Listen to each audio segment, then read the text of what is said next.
이 시간 주시는 하나님의 말씀은 창세기 49장 22절에서 26절의 말씀입니다. 봉독하겠습니다. 요셉은 무성한 가지 곧 샘 곁에 무성한 가지라. 그 가지가 담을 넘었도다. 활 쏘는 자가 그를 학대하며 적개심을 가지고 그를 쏘았으나 요셉의 활은 도리어 굳세며 그의 팔은 힘이 있으니 이는 야곱의 전능자 이스라엘의 반석인 목자의 손을 힘입음이라. 내 아버지의 하나님께로 말미암나니 그가 너를 도우실 것이요 전능자로 말미암나니 그가 내게 복을 주실 것이라. 위로 하늘의 복과 아래로 깊은 샘의 복과 젖먹이는 복과 태의 복이로다. 내 아버지의 축복이 내 선조의 축복보다 나아서 영원한 산이 한없음 같이 이 축복이 요셉의 머리로 돌아오며 그 형제 중 뛰어난 자의 정수리로 돌아오리로다. 아멘. 담임 목사님께서 담장 너머로 뻗은 나무라는 제목으로 말씀 전해주시겠습니다. 할렐루야. 자, 오늘 드디어 우리 2024년도 신년 특별 새벽 기도회 마지막 날인데, 오늘 마지막 집회 오신 분들을 주님의 이름으로 축복합니다. 한번 우리 옆에 분들과 한번 인사하실까요? 한 주간 승리하셨습니다. 네, 정말 한 주간 승리하셨습니다. 한번 연이어 한번 인사할까요? 사랑하고 축복합니다. 네, 감사합니다. 여러분 정말 제 말이 여러분 제가 드린 말씀 맞지요? 뭐요? 네, 예, 맞습니다. 예, 맞습니다. 벌써 오늘 마지막 날이에요. 벌써 마지막 날이에요. 예, 우리 시작한 게 엊그제 시작한 것 같은데 벌써 오늘이 마지막 날 집회가 되고 말았습니다. 자, 우리에게 이렇게 놀라운 은혜와 축복 주신 하나님께 찬양과 존귀와 영광을 돌립니다. 할렐루야. 네, 감사합니다.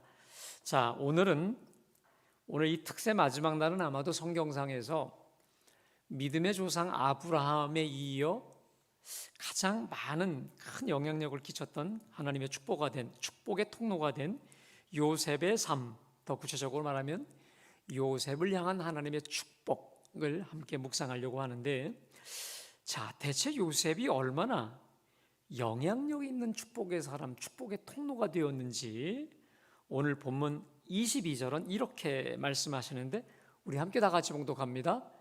22절 시작. 요셉은 무성한 가지 곧 샘 곁에 무성한 가지라. 그 가지가 담을 넘었도다. 아멘. 자, 저기 보니까 요셉을 향해서 무성한 가지라고 하죠. 근데 특별히 샘 곁에 무성한 가지라. 그런데 그 뒷말이 중요합니다. 한번 따라 합시다. 그 가지가 담을 넘었도다. 여러분, 이 담을 넘었도다. 요즘은 우리가 아파트나 빌라에 살기 때문에 이 개인 집에 살지 않는 경우가 많잖아요. 그래서 이 담이라고 하는 담장이 그렇게 많이 흔하진 않지만, 그러나 보통 이 담장은 여러분, 담장이 어떤 역할을 하죠? 우리 집과 너희 집을 구분하는 한계선이 바로 뭐냐면 이 담장이죠. 그래서 이 담장하면 이렇게 상징적으로 사용이 됩니다.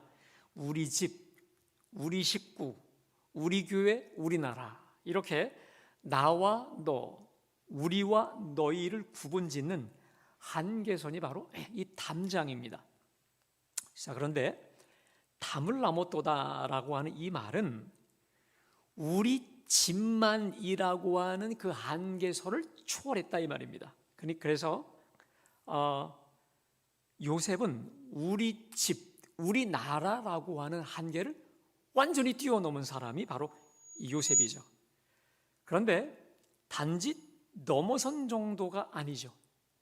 상상도 할 수 없는 위대한 영향을 끼치며 한계선을 넘어선 인물이 아니겠습니까?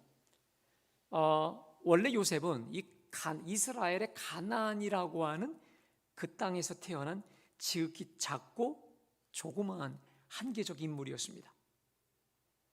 그런데 그는 이렇게 작고 보잘것없는 사람이었지만 최고의 그 당시 최고의 강대국 애굽의 총리가 되어서 가나안을 넘고 이스라엘을 넘고 그 다음 고대 근동의 모든 나라를 뛰어넘어서 얼마나 수많은 사람을 살리고 복되게 만든 하나님 축복의 통로가 되었습니까? 자, 그러면 원래부터 요셉이 이렇게 탁월한 입지전적 인물이었나요? 요즘 말로 말하면 입에 금수저를 물고 이 땅에 나온 사람이었을까요? 전혀 그렇지 않죠. 자, 오히려 요셉의 인생을 23절은 이렇게 말합니다. 우리 함께 다 같이 봉독합니다. 자, 시작.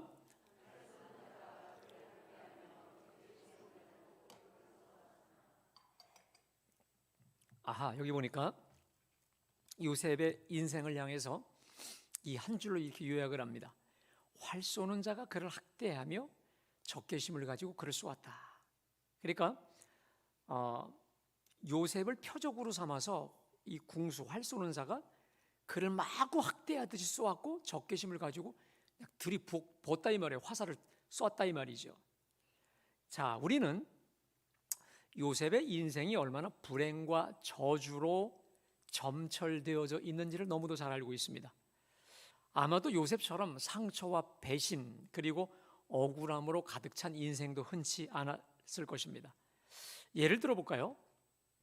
그의 나이가 정확히 17세였습니다. 우리로 말하면 중3, 고1. 그때 형들로부터 시기와 미움의 왕따를 받아 애굽의 종으로 노예로 팔려가지요. 여러분, 이게요, 생각하면 생각할수록 얼마나 사악한 짓을 벌인 건 줄 몰라요. 차라리 이 동생 녀석이 너무 싫어서 그 자리에서 그냥 몇 대 올려버리거나 혼꾸녕을 내고 면 상관이 없는데, 동생을 몇 푼의 돈을 받고 노예로 팔아버렸다. 세상에 이렇게 돌이킬 수 없는 죄를 지은 인간도 없는 것이죠.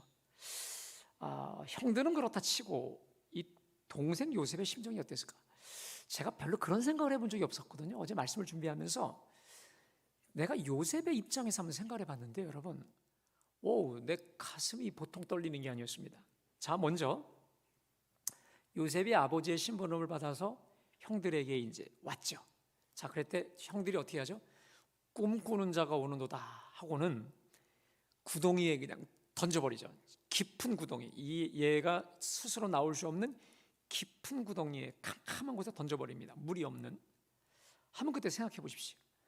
나는 이 형들이, 아버지가 형들을 걱정하니까 또 자기도 정말 형들을 걱정하는, 요셉은 굉장히 순진한 애거든요. 아주 걱정되는 마음으로 왔는데 갑자기 이 눈빛이 돌아가더니 그냥 자기를 잡아서 던져버렸단 말이에요. 여러분, 생각해 보세요. 도저히 자기 혼자 빠져나올 수 없는 그 깊은 구덩이에서 뭐라고 소리 질렀을까? 저는 어릴 때 저 큰형한테 엉아엉아, 그러니까 엉아 얼마나 소리 질렀겠습니까? 날 좀 살려달라고 했을 거 아니에요. 그때 이 형들이 구해주지 않아요. 밥을 먹고 한참을 지나서 얘가 더 이상 소리 지를 수 없었을 때 이제 끄집어내는데, 근데 그 끄집어내는 것도 논의하다가 야, 죽일까? 어떻게 할까? 말까 하다 야, 죽일 바에 차라리 그냥 노예로 저 종놈으로 팔아 던지자 하고 한참 상의하고 나서 이제 끌어올린 거죠. 요셉 입장에서는 형들이 끌어올려줬으니 그래서 고마운 마음을 가지고 이제 살았다고 이제 올라왔을 것입니다. 자, 그때 갑자기 살았다고 생각했더니 어떻게 합니까? 그냥 머리 비틀어 버리고 어떻게 해서든 꼼짝 못하게 하고 지나가던 애굽 노예 상인에게 팔아버릴 때 여러분, 그 요셉이 형들 앞에서 어떻게 했을까? 제가 요셉이라면 두 손발 싹싹 빌고 뭐라고 했겠습니까? 엉아들 제발 날 좀 살려주세요. 내 잘못한 건데 많은 것 같은데 용서해달라고. 제발 더 잘할게요. 여러분, 이런 상상해 보셨습니까? 저는 한 번도 이런 상상해 본 적이 없습니다. 근데 가만히 생각해 보니까 저도 이제 사형제 틈바구니인 줄 알았는데, 만약에 큰형이 누가 그렇게 했다, 난 분명히 그렇게 했을 것 같아요. 자, 그때 이 형들이 어떻게 합니까? 그렇게 싹싹 빌고 이렇게 자비를 구함에도 불구하고 형들은 잔인하게, 여러분, 그 잔인한 그 눈빛, 차가운 눈빛, 매서운 눈빛으로, 왜냐하면 이제 거의 죽이기보다 차라리 팔아서 돈이나 챙기겠다 하고는 하는 그 눈빛을 보십시오. 어떨까요? 차가운 눈빛, 살기의 눈빛, 임배정한 눈빛. 요셉은 평생 그 눈빛 못 잊었을 것 같아요. 근데 그냥 조금의 일말의 여지도 없이 어떻게 그냥 머리 쳐박아 버리고 또 때리기도 하면서 결국은 꼼짝 못하게 하고 팔아 버렸을 때, 그리고 요셉이 그 두 손 발이 다 묶인 채로, 여러분 그 당시에 노예는요 말할 줄 아는 당나귀에 불과했습니다. 이름이 말할 줄 아는 당나귀이기 때문에 거의 동물이고 가축이에요. 그렇게 노예로 끌려갈 때 얼마나 울고 소리치고 정말 하소연과 모든 걸 다 했겠어요. 그때 그 형들이 개 중에는 비웃고 낄낄대고 또 두 손 들면서 그거 잘 됐다 하면서, 여러분 그 비웃음의 눈빛들, 그 매정한 눈빛들 요셉은 그대로 기억에 담아 가진 채로 끌려갈 때, 어디 뭐 아는 곳으로 가는 것도 아니고 그것도 노예, 종놈의 신분으로 끌려갈 때 요셉의 심정이 어떨까?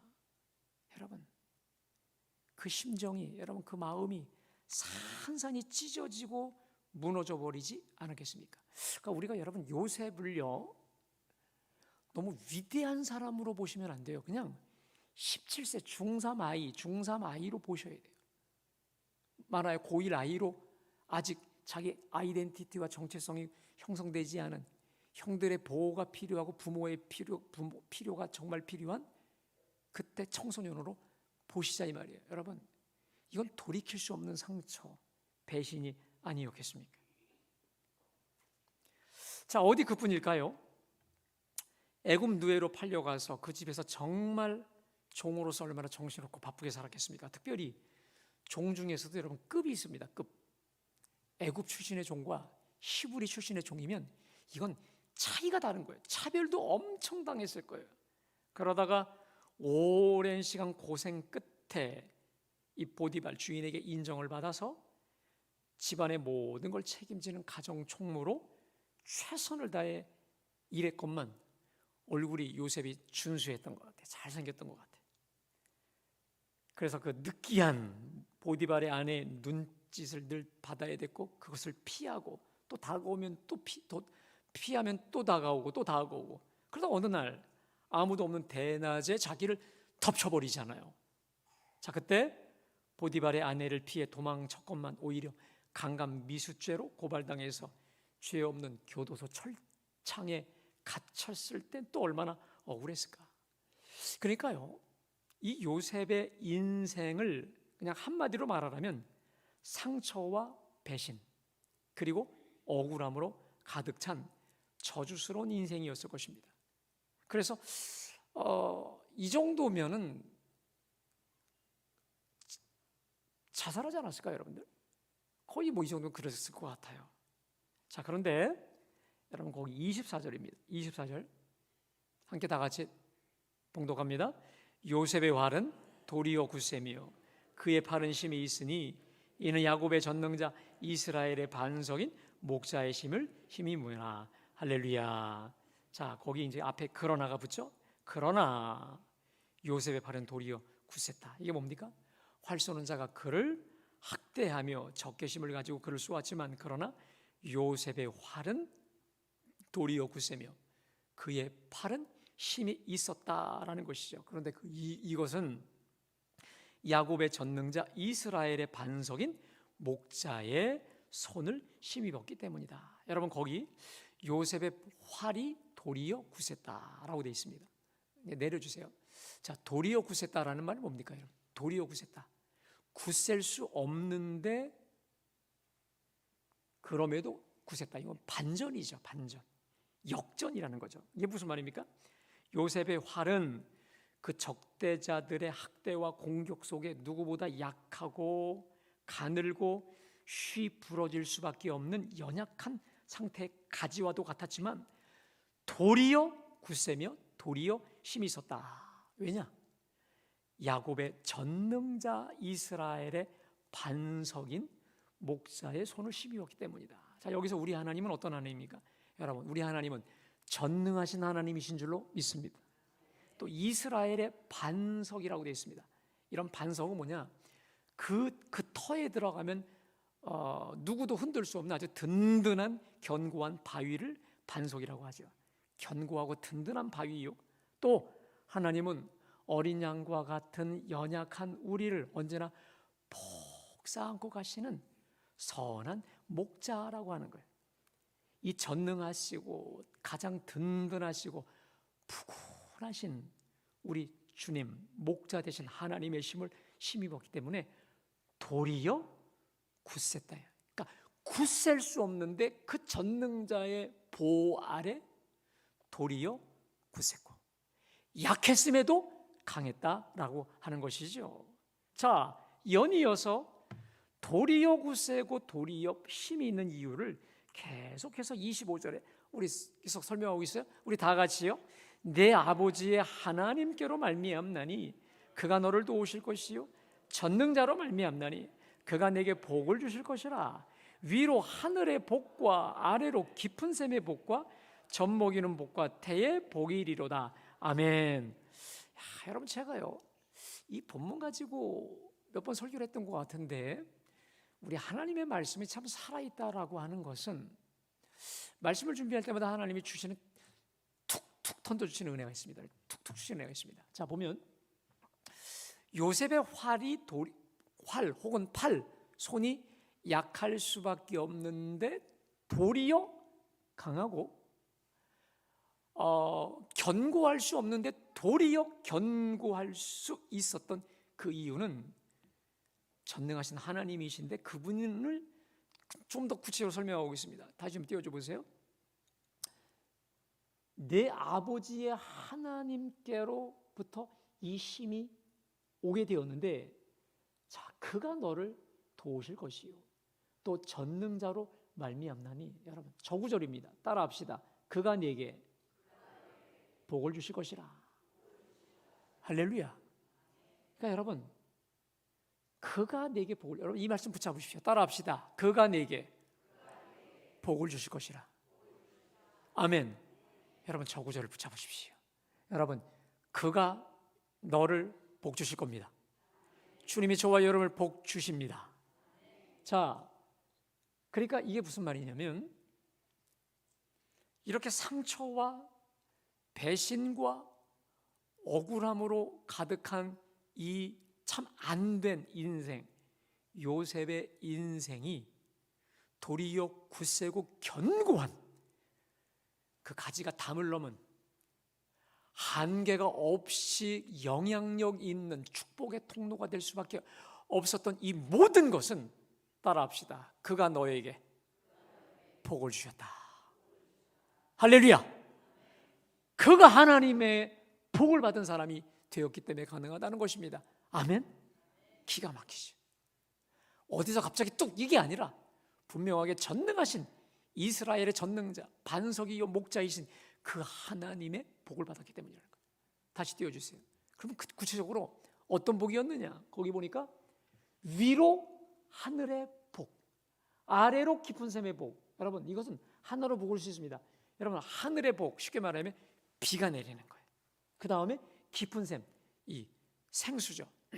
다른 말로 말하면 농작물의 풍성을 말합니다. 왜냐하면 이스라엘은 거의 사막과 같은 날씨와 기후이기 때문에 비가 없어요. 물이 별로 없어요. 그래서 위에 물, 밑에 생수가 솟게 해가고, 그래야 농경 수확이 되지 않겠습니까? 거기다가 젖먹이는 복과 태의 복이 이로다. 뭡니까 여러분? 자손의 축복이죠. 젖먹이가 많은 거예요. 아이들이 많은 거예요. 태복, 계속 아이를 임신하는 이러한 어마어마한 자손의 축복을 하나님이 주신 것이죠. 자, 그 다음에 결론적으로 이렇게 점을 찍습니다. 자, 우리 마지막 26절 다 같이 있습니다. 시작. 영원한 산이 한없음 같이 이 축복이 요셉의 머리로 돌아오며 그 형제 중 뛰어난 자의 정수리로. 여러분, 조금 이 구절이 좀 어려워요. 여러분, 이 구절 쉬워요? 되게 어려워요. 근데 이 구절을요, 번역 성경으로 보면 굉장히 쉽습니다. 자, 두 개 번역을 제가 여러분에게 말씀드릴게요. 띄워주세요. 우리 위에 한번 1교부터 읽어봅시다. 시작. 내 선조들의 축복보다 나아서 높은 산처럼 한없는 이 축복이 형제들 가운데 뛰어난 요셉의 머리에 내리기를. 예, 여러분 그대로 띄워주세요. 이스라엘 사람들이 보통 축복이 크다 할 때 높은 산처럼, 솟아있는 높은 산처럼 이 큰 축복 이렇게 표현을 하거든요. 자, 근데 봅시다. 내 아버지의 축복, 여러분 내 아버지가 누구예요? 야곱이죠.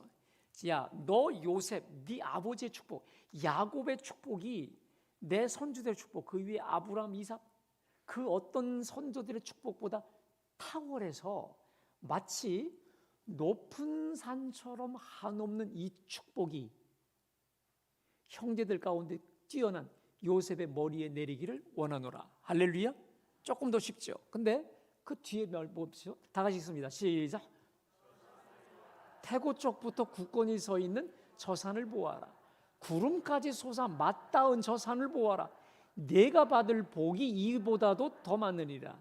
이 아비가 받은 복, 그 복을 내가 물려받을 것이기 때문이라. 요셉아, 너는 내 형제들 가운데 훨씬 더 뛰어나리라. 할렐루야. 더 리얼하지 않습니까? 저 산을 봐라.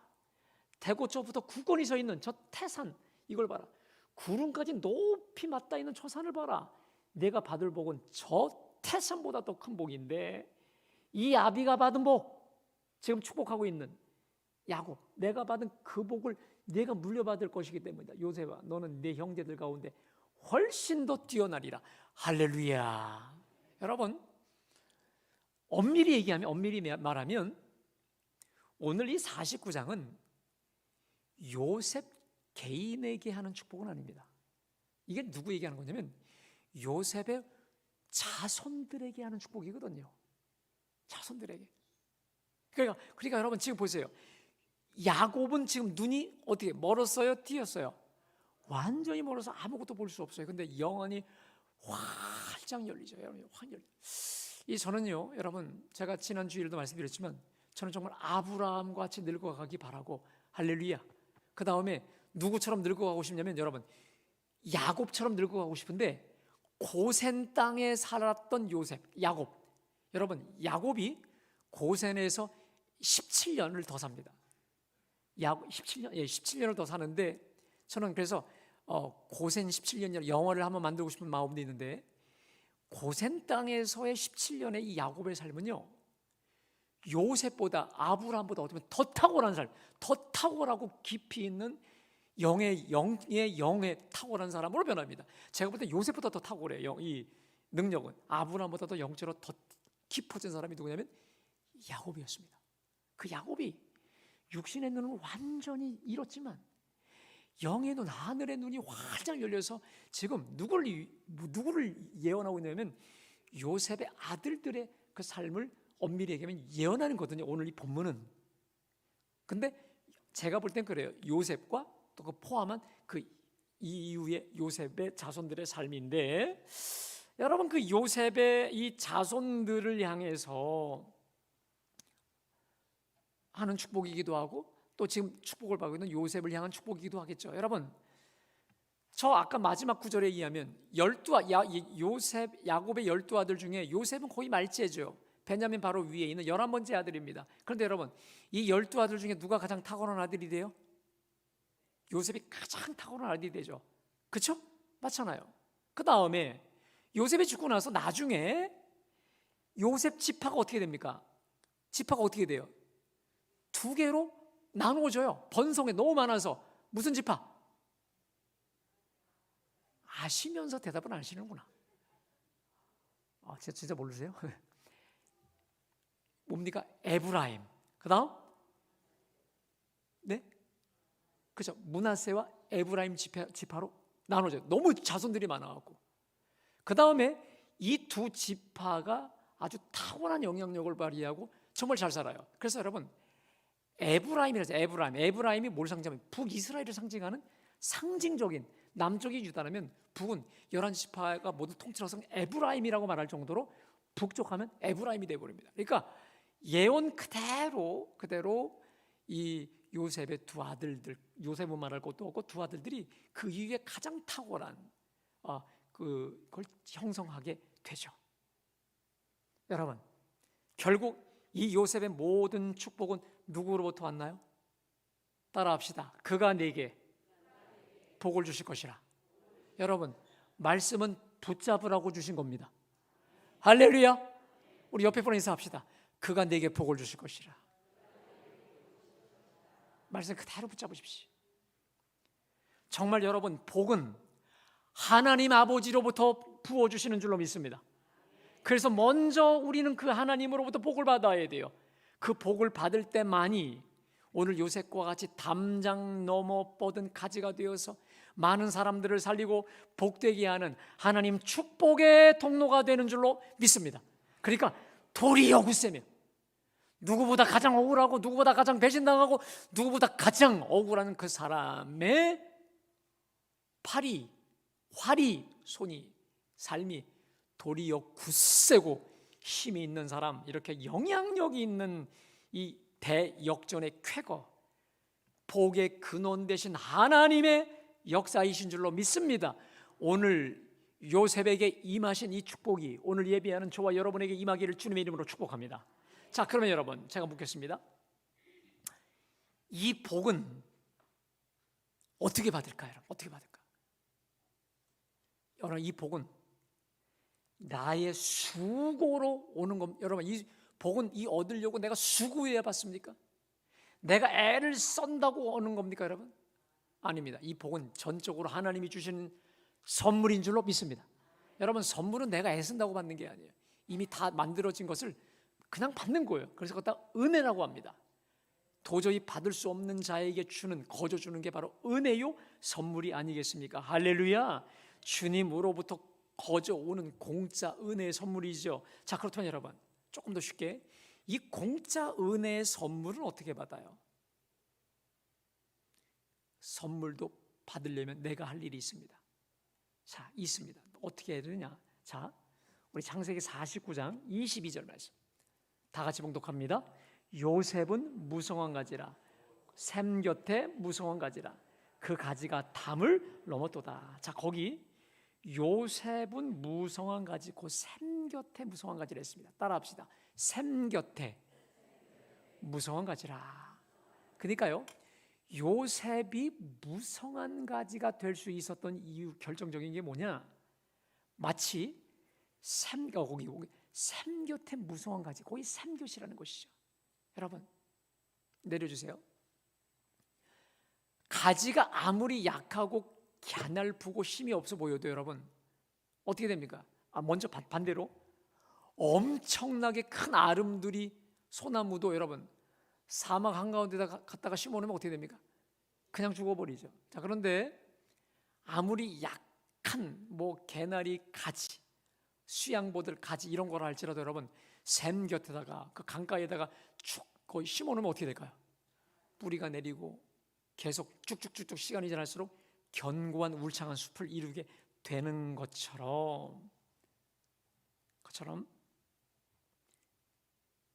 요셉이라고 하는 이 존재는 누구보다도 갸날프고 상처나 많은 가지였지만 샘 곁에 심겨졌기 때문에 이렇게 됐다는 것이죠. 그럼 여러분, 오늘 본문에서 샘 곁이라고 했을 때 이 샘은 뭘 뜻할까? 성경에서 여러분 잘 아시겠지만 샘은 생수의 근원 되신 하나님을 뜻하고 있다는 것입니다. 그러면 샘 곁에 무성한 가지라는 게 뭘까? 여러분 그냥 그대로 보시면 돼요.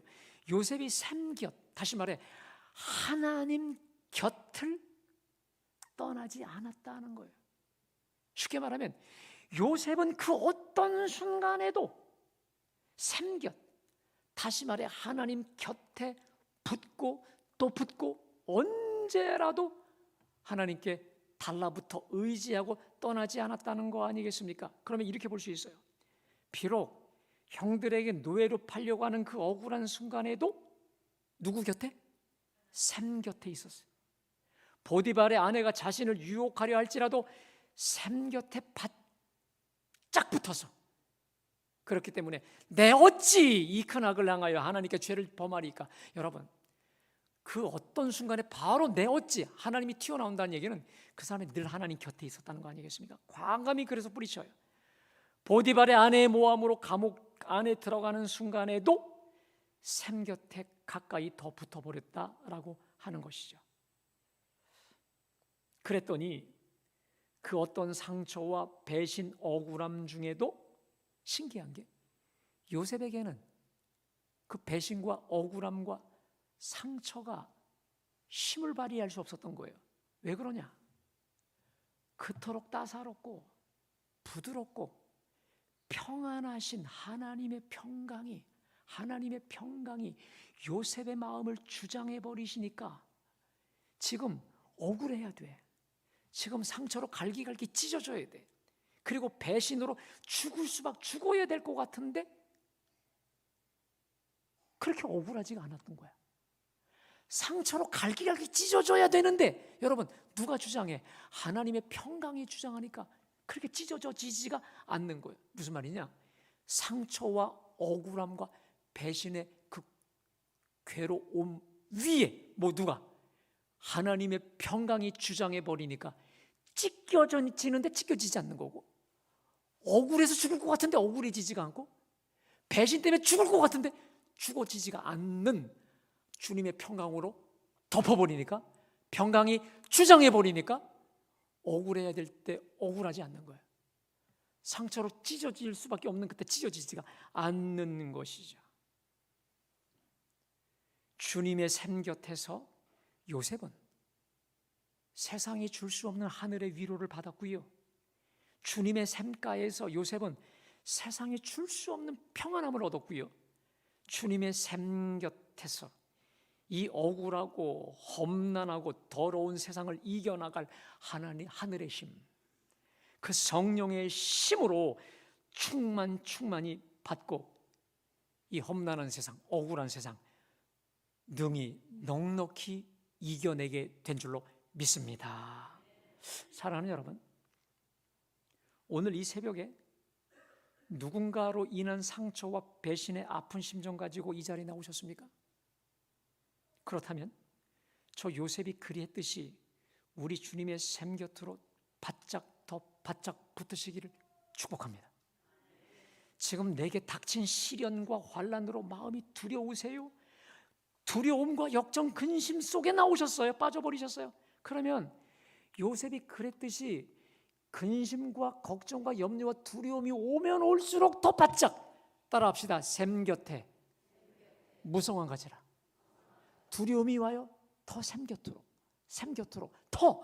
여러분, 그러니까요, 두려움이 오면, 걱정이 오면, 괴로움이 오면 올수록 더 비례해서 더 샘 곁, 더 하나님 곁으로 바짝 더 가버린 거예요.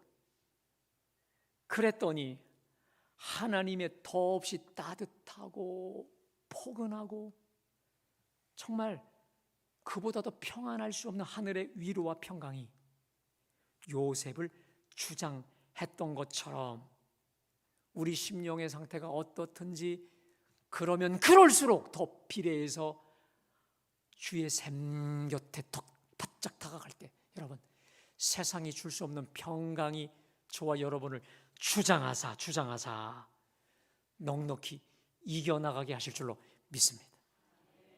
그래서 빌립보서 4장 6절 7절에 이렇게 약속하시죠.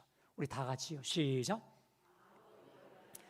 오직 모든 일에 기도와 간구로 너희 구할 것을 감사함으로 하나님께 아뢰라. 그리하면 모든 지각에 뛰어난 하나님의 평강이 그리스도 예수 안에서 너의 마음과 생각을 지키시리라. 자, 보십시오. 자, 염려가 우리 속에 내 마음을 후벼 파요. 걱정이 후벼 파요. 자, 그때 더 이상 거기에 빠져들려고 하지 말고, 그럴수록 그 모든 일에 기도와 간구, 특별히 감사함으로 하나님 감사합니다 하면서 하나님께 바짝 가라는 거예요. 하나님께 아뢰라는 말은 하나님의 샘 곁에 기도로 가보라는 거예요. 자, 그러면 모든 지각에 뛰어난, 가기 전에는 상상도 할 수 없었던 하나님의 평강이 그리스도 예수 안에서 우리 마음과 생각을 주장하여 지키신다는 약속의 말씀인 줄로 믿습니다. 여러분, 이 평강은 우리에게서 나올 수 없습니다.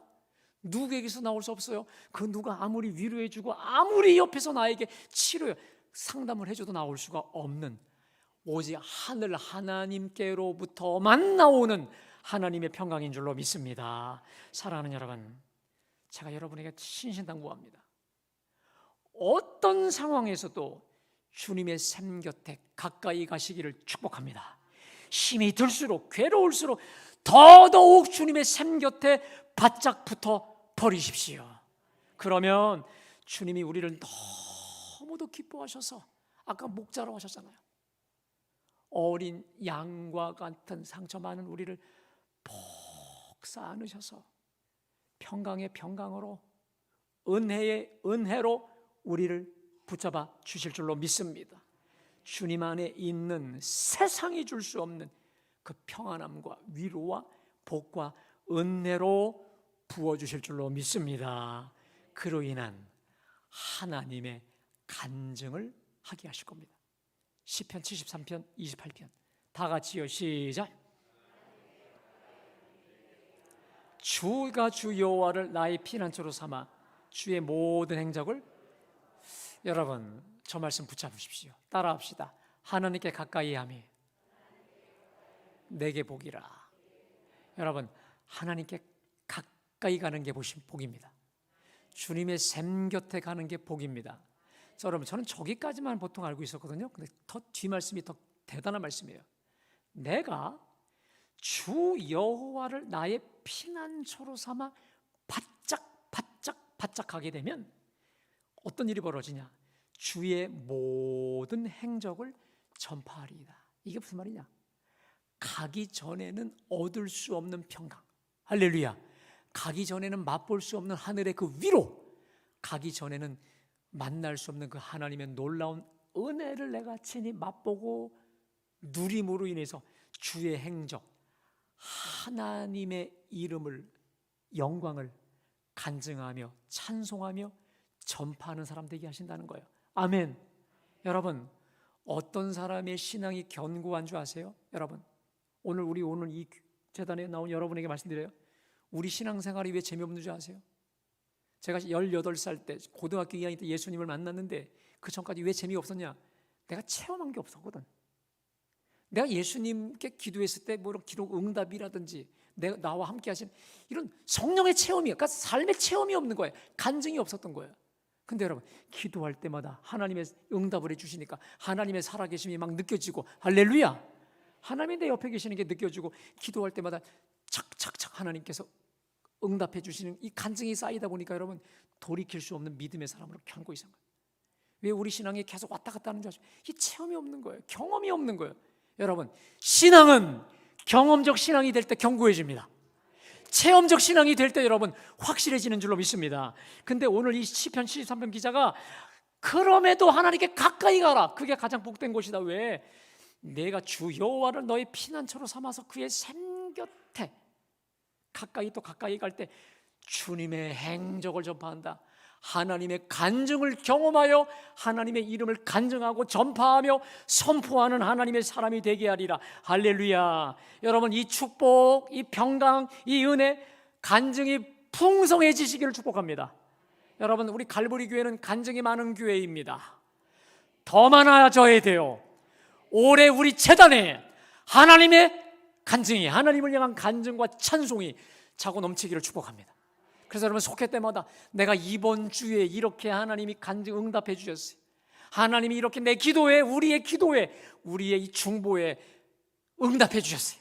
내가 오늘 이번 주에 주셨던 말씀 붙잡고 한 주를 살았더니 와, 하나님이 이러한 놀라운 기사와 이적을 펼쳐주셨어요. 주의 행적을 날마다 전파하시기를 주님의 이름으로 축복합니다. 그래서 오늘 저 요셉처럼 그 가지가 담을 넘어도다. 따라합시다. 그 가지가 담을 넘어도다.